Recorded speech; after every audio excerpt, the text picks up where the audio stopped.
Kidney failure இன் தமிழ்நாடு அந்த ரேஷியோவை உங்களுக்கு நான் காட்ட போறேன்.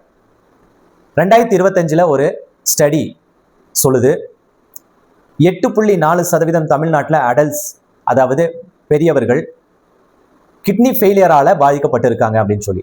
குறிப்பிட்டு சொல்ல போனா இங்க எப்படி பாதிக்கப்பட்டிருக்குன்னு ஒரு ஸ்டடி சொல்லுது. குறிப்பிட்டு சொல்ல போனா in many cases linked to heat stress and hydration in the agriculture sector சொல்லுது.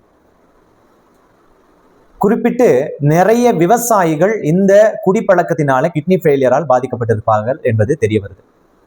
இந்த மண்ணினுடைய, ஒரு நாட்டினுடைய, இந்த உலகத்தினுடைய உயிர் யாரு தெரியுமா? விவசாயிகள். அந்த விவசாயி செத்தானா பல லட்சம் மக்கள் செத்ததுக்கு சமம்.